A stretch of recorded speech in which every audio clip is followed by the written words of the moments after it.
Hello and welcome back to HoI4. I am finally sort of better again, so I thought let's pick up the recording again.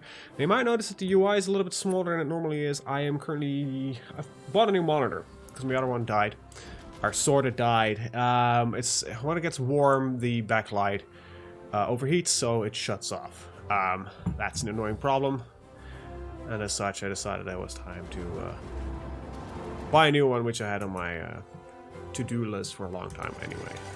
So, with that said, let's continue. Let me know what you think about the new UI. If it doesn't work, let me know. Holy crap, I don't have frame rate right now. I also think that HoI4 is really poorly optimized graphically.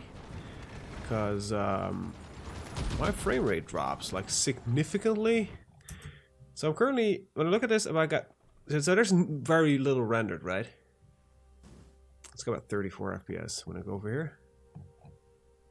It's about 60, so I don't know what is causing it, but graphically, there is some piss poor optimization going on. Like I can still run Total War game with 60 FPS with decently high settings, but this is not good. I know they're famous for not having the most optimized games, but this is it's a bit silly if you ask me. But it is still playable. Like the games don't run with any decent frame rate whatsoever anyway. So they never did. They never probably will.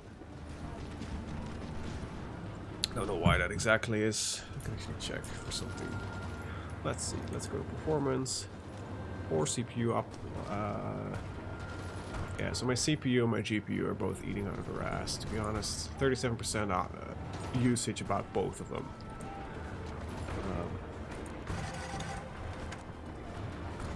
My primary GPU only does 26%. My encoding GPU only has about 30%. So, yeah, this to me sounds like some optimization thing. Now I know they're working on it because that's like, especially I think recently they showed. I don't know if they showed it. A YouTuber for Stellaris made a video that showed at the optimization for the game, even though a lot of new mechanics got implemented, the game actually ran faster. Which is a good thing, right? Which is definitely a good thing.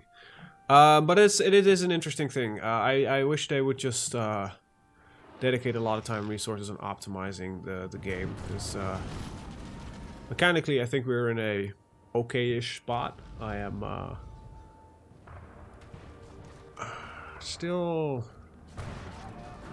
feel as something's missing. I think the numbers aren't right. That's one of the things that's for me. And I would love if they would start investing in some extended area of technology.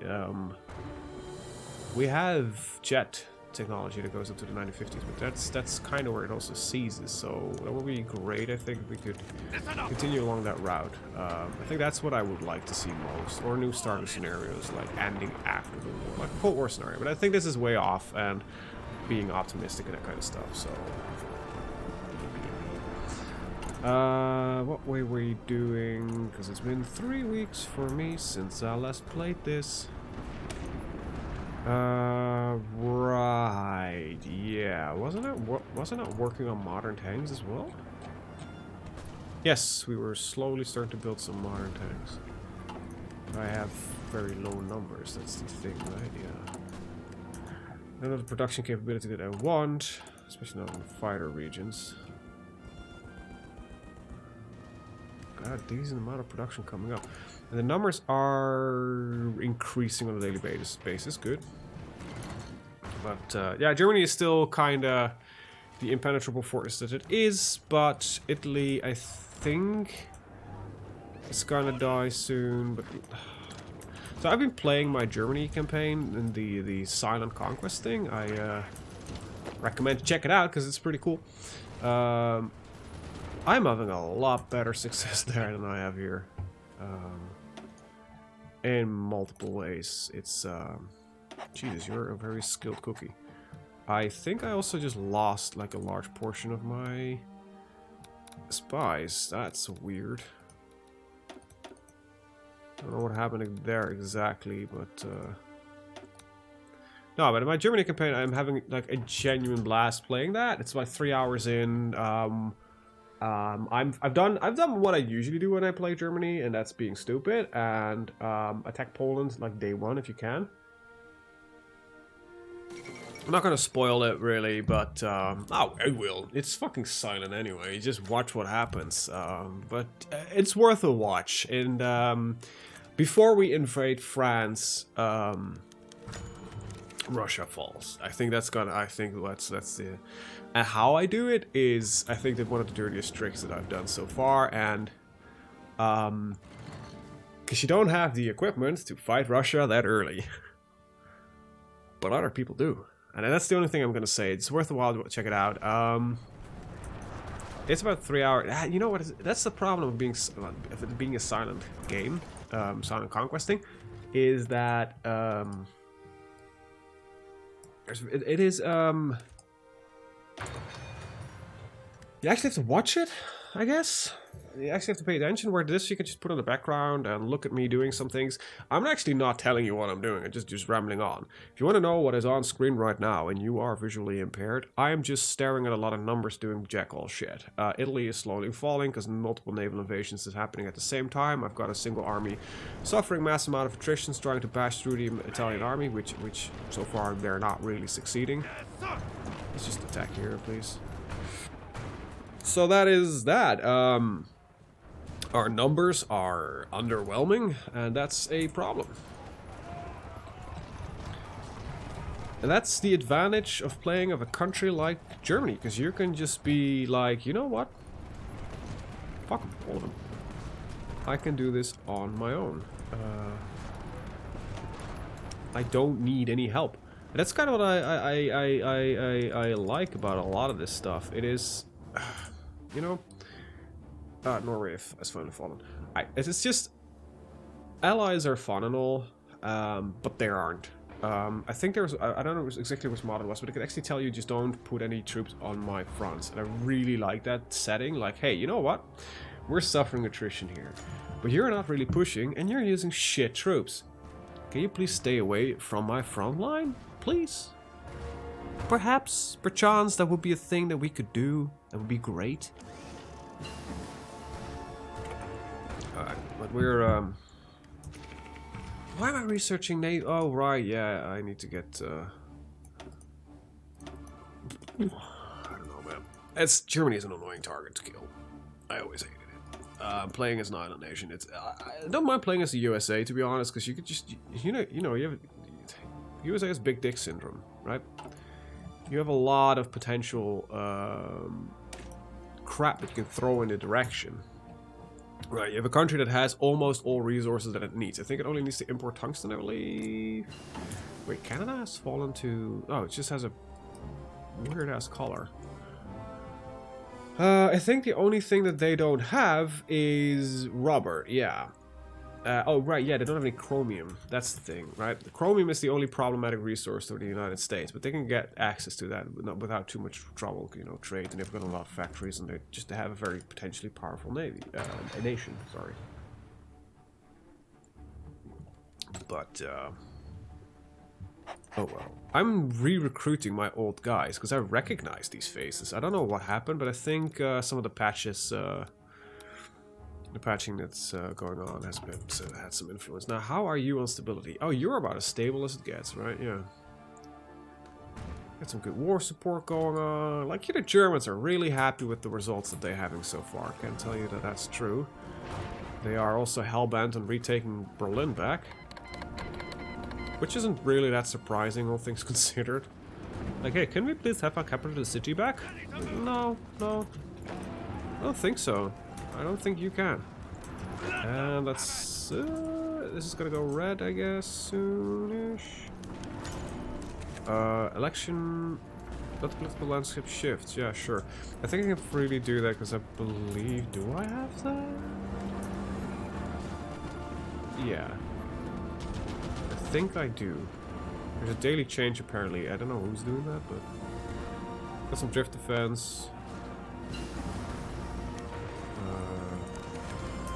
Yeah, decryption power of 15 is not really any more of any use, so let's get the democratic reformer going so we no longer have any of those troubles. Troublerinos. Alright, you're on this army, because that's just you're not a British guy, so we were treating you like shit, army. And then you might be saying to yourself, well, isn't that a little bit rude? Well, that's what the Brits did. Just check what the Brits did with the Poles. The Poles did a lot of good shit for the Brits, and even though, like, that's what surprises me, like, a lot. Oh, apparently our Italian campaign is making leeway. Anyway, like, we as the Allies, I am from the Netherlands, so we like as the Netherlands, we were like, you know what? Not gonna get my ass involved in this one. And then Germany was like, you know what we're gonna do? We're gonna get your ass involved in this one. Like, God damn it. Anyway, fun times. But for the Poles were like, you know what? This is gonna go wrong soon. The entire world was like, you know what? This might go wrong soon as well. So, we're gonna give you our support. We'll guarantee that we'll help you in case Germany gets handsy. Germany got handsy. And the West was like, oh, well, we'll declare war. Because, you know, that's what we said we'd do. And then they did jack shit. And that still, to this day, surprises me. France marched for over 10 kilometers, uncontested, into German territory. Germans had, like, barely any forces on the Maginot Line. Because they basically believed that the Allies wouldn't respond to it at all. And in the end, they were fucking right. They didn't. They let the Poles just fucking burn. The Poles went to England. A lot of the Polish army went to England, and they fought valiantly for the Allies, supported by the US and the Brits. And even then, they were still treated like third-class citizens and warriors because they lost their own war. Yeah, that's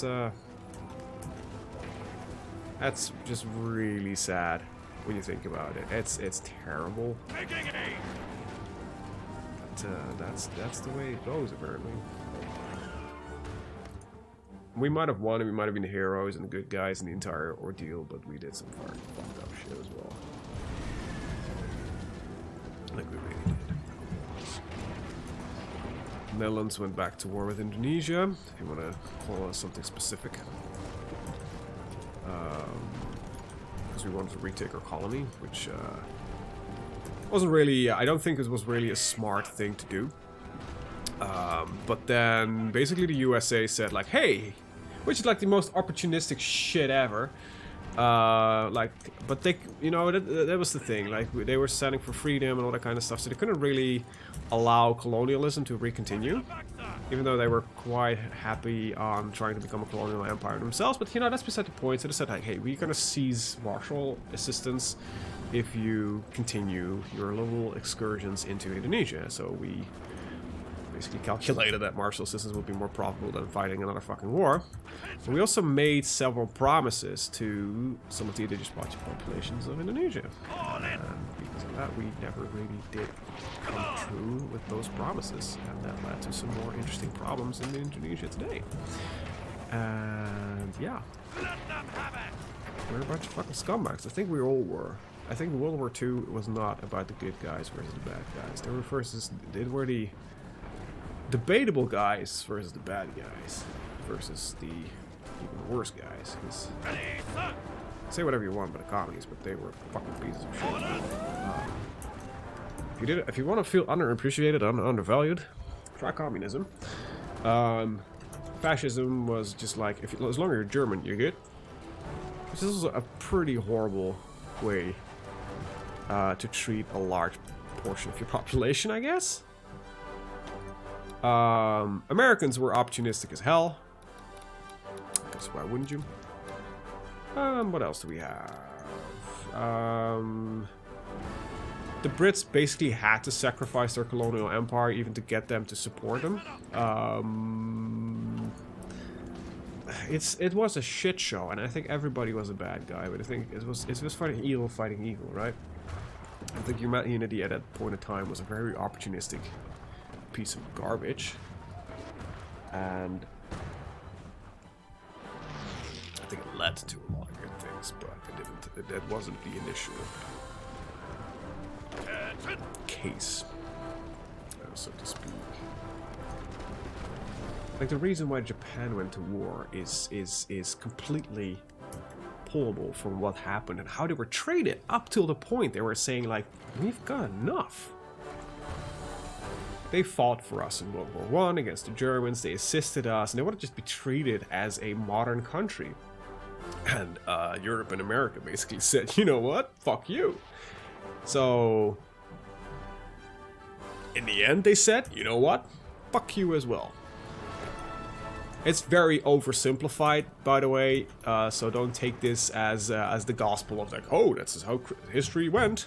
A lot of people just said, fuck you. No, it's a lot more complicated, but it had to do with land expansions that they wanted to do to support their growing economy, and especially into China, which is kind of hilarious, because everybody was, like, taking shit out of China. And so when Japan was like, hey, can we also take shit out of China? Like, the entire Western world was like, no. No, you can't, because that's horrible. Why would you do such a thing? And then we were all still gobbling up crap. Yeah, that's didn't really go well with them. Big surprise.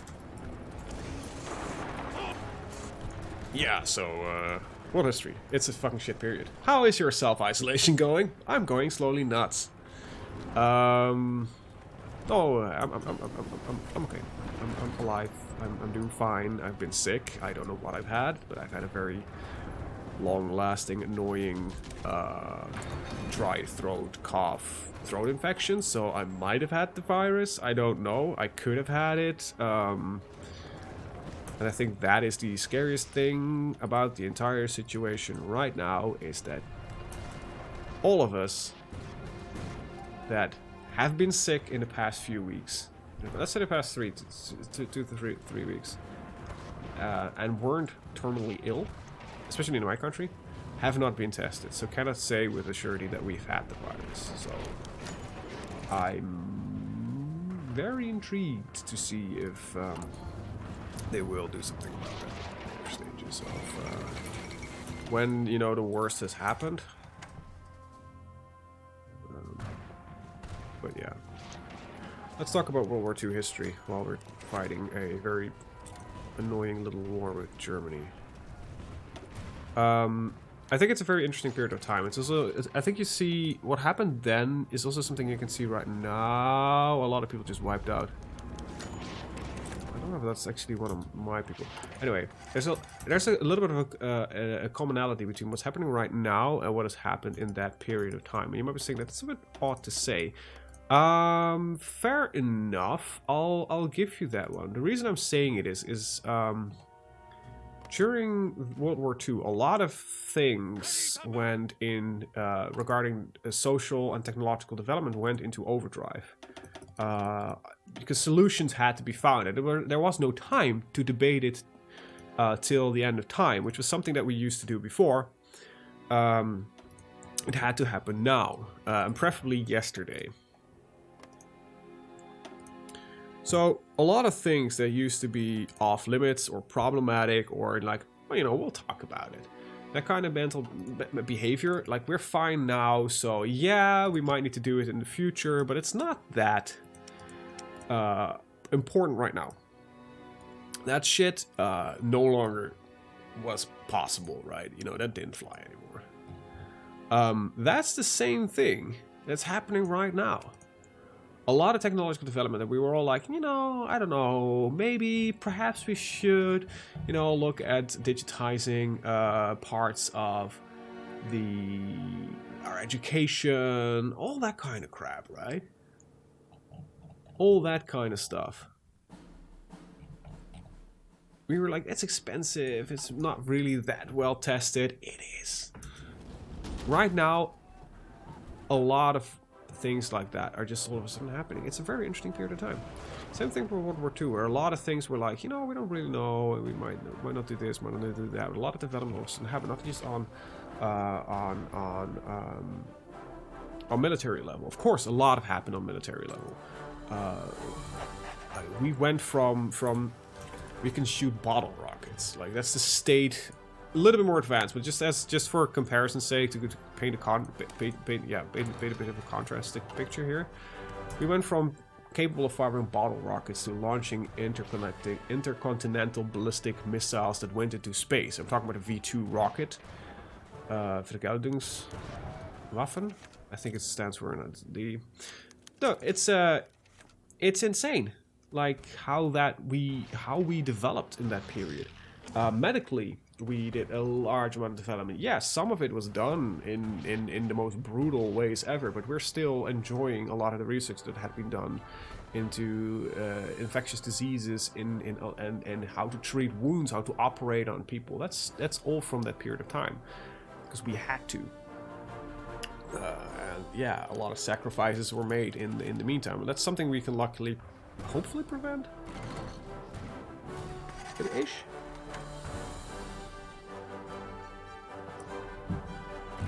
Hard times force us to make solutions. It also shows you that we're a lot more social. A lot of us are just a lot more social creatures than we give ourselves credit for.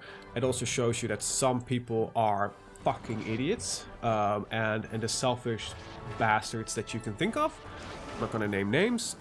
It shows you how people are. In a crisis, it shows you what a person is and if they are a person worthwhile to you or invest in. I am ruining my armored cars. And that's a very interesting thing. Yeah, if you want to learn anything about the entire situation, is please just listen to your... Well, listen to your visuals. I think you can say quite assuredly right now. I think most of you, unless you're from Brazil, don't listen to Bolsonaro. Just stay the fuck at home if you can. Don't take a risk. It's not about you getting the disease. It's about you spreading the disease to people that can't handle it. Like, I don't know if any of you who watch this have any health problems, but I just assume that you're all healthy, happy people. That's great, but there are people out there that are not healthy and happy. You don't want to infect those. Don't see it as like, well, I'm not in a risk group, so I don't care. No, but you might know somebody who's in a risk group, or not even you might know somebody, but you might, it's through you it can spread to people that really can't handle it and have to get into intensive care, and that's what you don't want to do. It is not that difficult, people. It just... And Jesus Christ, what the fuck are we asking? Just stay at home. Come on. It is the simplest shit ever. Like, literally. Just stay at home and wash your hands. We're not storming the beaches here, people. We're not fighting against Nazi Germany. We're staying at home. And I'm glad I can do my job from home, by the way. I hate working from home, mind you, because I prefer to keep my private life, my professional life as much separate as possible. But, it is what it is. I can do my job from home. I can tell you what I'm doing. I work in education. I'm actually a guy... I'm on a professional level fairly happy what is happening right now regarding solutions that are being developed for education, because that's my job, right? That makes me a bit happy. Like, hey, stuff that I've been saying for years and I've been educated in and all that kind of stuff, that's now finally becoming reality, because there were people like me that were developing and promoting these tools and looking into the viability of it. And now finally, a lot of things that we've been saying for years is, like, we have the tools, we have the technology, we can rebuild it. Yeah, we can rebuild the educational system. That's literally what it is, right? Currently, for my work, I am doing research into virtual laboratoria. so that the practicals that at university, we can no longer do the practicals at university. So the practical excursions are all cancelled, right? Now we already were developing low-key an app for excursions. Now that's going to be in full development, and I happened to be researching into not directly into practicals, but in online education, and I'm currently working on introducing digital laboratoria so that the practicals can be done digitally. Now it's not a perfect solution, but it is better than having to stop education. Imagine what would have happened if we had this problem 100 years ago, like the Spanish flu. Not even 100 years ago, like 50 years ago. Like 50 years ago, a lot of people could not have been working from home. Education could not have been done from home. A lot of things that are now we are capable of doing from home could not have been done. And we just had a very nice pocket little kill. Here, hoppa, there we go. Germany is falling. My equipment is fine. Where the hell's my infantry? Oh yeah, we've got a lot banked. Good. Yeah, so good things. And I think with Germany gone, now we need to do the great thing, which is called Japan. And, there's an easy way of killing Japan, but from the point you develop nuclear weapons, you need to take all the islands, drop 2 nukes, and then they surrender. I've never been able to pull it off. I also don't really understand why there's a time limit on it. But that might be me. Alright, we've got full air control over Germany. That's also great. Looks like we have a very large amount of dive bombers available. So what I'm gonna do, I'm gonna double you up. I still prefer this method because the duplicate doesn't maintain their order types. So that's why I prefer still using this method. Alright, we're getting some close air support on these lots. Did you get any interesting bits?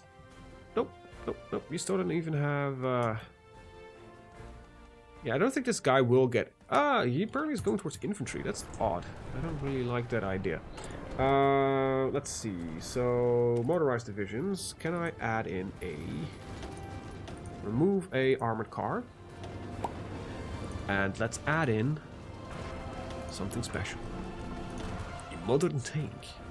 Do I have enough modern tanks to do this? Nope. Still need 900 more. Alright. Alright. How is Germany's economy looking? That's not Germany. That is Germany.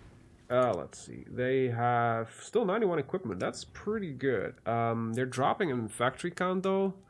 They got 419 factories, and we're actually catching up on that, which is pretty interesting.